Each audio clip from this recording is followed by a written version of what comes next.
Tahukah kamu, kalau menekan marah bukan solusi, karena sesungguhnya, hal tersebut malah bisa ngerusak kebahagiaan diri sendiri. Kalau kamu pernah dipuji, karena tenang padahal, sebenarnya meledak di dalam. Selamat, kamu bukan sendirian, banyak dari kita diajar untuk menahan marah, biar sopan. Biar nggak ribut, biar hubungan aman. Sayangnya, menekan marah, atau istilah ilmiahnya, suppression yaitu sering kelihatan seperti solusi cepat. Tapi lama-lama bisa merusak kebahagiaan dan kesehatan kita sendiri. Kenapa orang menekan marah? Sederhana saja, bisa jadi karena takut konflik, ingin diterima, atau takut menyakiti orang yang kita sayang. Budaya juga berpengaruh, di beberapa komunitas, menunjukkan kemarahan dianggap tabu, terutama untuk perempuan. Pada akhirnya, menahan marah terasa seperti cara aman, supaya kehidupan tetap berjalan. Tapi menekan itu tidak membuat marah hilang. Hal penting yang harus kita tahu, banyak penelitian menunjukkan bahwa ketika kita menahan ekspresi marah, pengalaman emosi itu sendiri tidak berkurang malah sering tetap ada di dalam kepala dan tubuh. Artinya, wajah mungkin tampak tenang, tapi jantung, otot, dan pikiran masih bergejolak. James Gross, seorang pakar emosi, menjelaskan bahwa strategi suppression menurunkan ekspresi perilaku, tapi tidak mengurangi pengalaman emosi, dan justru meningkatkan reaktivitas fisiologis. Apa dampak fisiknya jika tubuh yang tertekan sepanjang waktu marah, yang ditahan bukan cuma soal perasaan, tetapi tubuh bereaksi juga.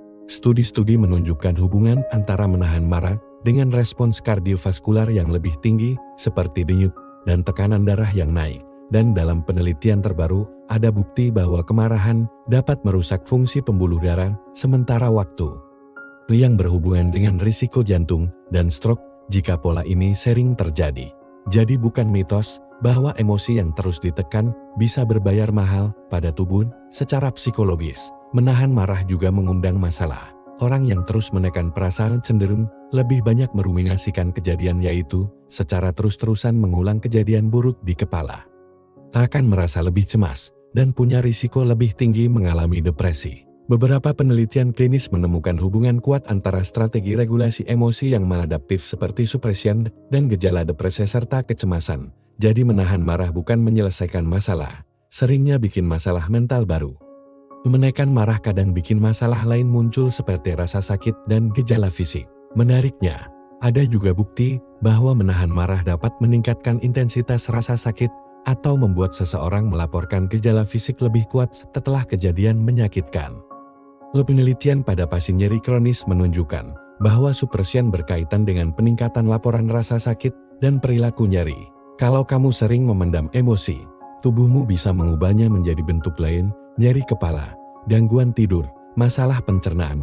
Tapi, bukan berarti kita harus bebas marah senaknya. Penting dicatat, ada perbedaan besar antara mengekspresikan marah secara sehat dan meledak senaknya. Mengekspresikan marah yang sehat artinya menyuarakan perasaan dengan batas yang aman, secara jelas, jujur, dan bertanggung jawab. Tujuannya bukan buat melukai, tapi buat memberitahu batasan dan mencari solusi.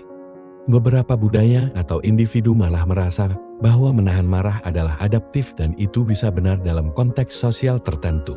Tapi kalau itu jadi kebiasaan jangka panjang tanpa cara pengolahan yang sehat, bahaya tetap menunggu. Praktik yang lebih sehat daripada menekan rasa marah, kamu bisa sebutkan perasaanmu atau labeling, menyebut aku marah karena saja sudah membantu menurunkan intensitas emosi. Tarik napas dan beri jeda. Napas dalam singkat bisa menurunkan arousal fisiologi sehingga kamu nggak bereaksi impulsif. Reappraisal dengan mengubah frame pikir. Apa yang sebenarnya terjadi? Apa niat orang lain? Ini bukan soal minta maaf pada diri sendiri karena marah, tapi memberi konteks supaya reaksi lebih proporsional. Salurkan rasa marah dengan aman, seperti olahraga, menulis, bicara ke teman, atau terapis. Aktivitas yang menurunkan ketegangan, bukan yang memprovokasi lagi. Hal tersebut tentu saja dapat membantu. Komunikasi yang asertif dengan mengungkapkan kebutuhan dan batasanmu tanpa menyalahkan. Kalimat seperti aku merasa marah ketika lebih efektif daripada kamu selalu. Kalau sudah jadi pola selalu memendam rasa marah, sebaiknya segera minta bantuan. Kalau kamu sadar sering menekan marah sampai merasa lelah, sering sakit, atau suasana hati yang terus-menerus turun, itu tanda untuk mencari bantuan profesional. terapi perilaku kognitif, latihan regulasi emosi, atau mindfulness-based therapist terbukti membantu orang belajar mengekspresikan emosi dengan cara yang sehat dan mengurangi gejala depresi atau ansietas. Marah itu manusiawi tetapi menahan rasa marah terus-menerus bukanlah kebajikan. Marah bukan musuh, itu sinyal. Kadang petunjuk bahwa batasan kita dilanggar, kebutuhan kita nggak terpenuhi, atau ada ketidakadilan. Menekan marah mungkin terlihat tenang di permukaan, tapi risikonya nyata, kesehatan fisik, mental, dan kebahagiaan bisa terganggu.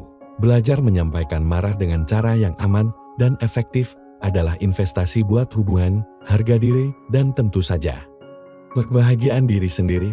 Menekan marah bukan berarti kita jadi kuat, tetapi justru bisa pelan-pelan merusak kebahagiaan dan kesehatan diri sendiri. Penelitian menunjukkan emosi yang ditahan bikin stres meningkat, tekanan darah naik, dan risiko depresi lebih tinggi. Marah yang nggak disalurkan dengan sehat bisa berubah jadi rasa lelah, nyeri fisik, bahkan kehilangan semangat hidup. Karena itu, belajar mengekspresikan marah dengan sadar dan asertif jauh lebih menenangkan daripada terus pura-pura baik-baik saja.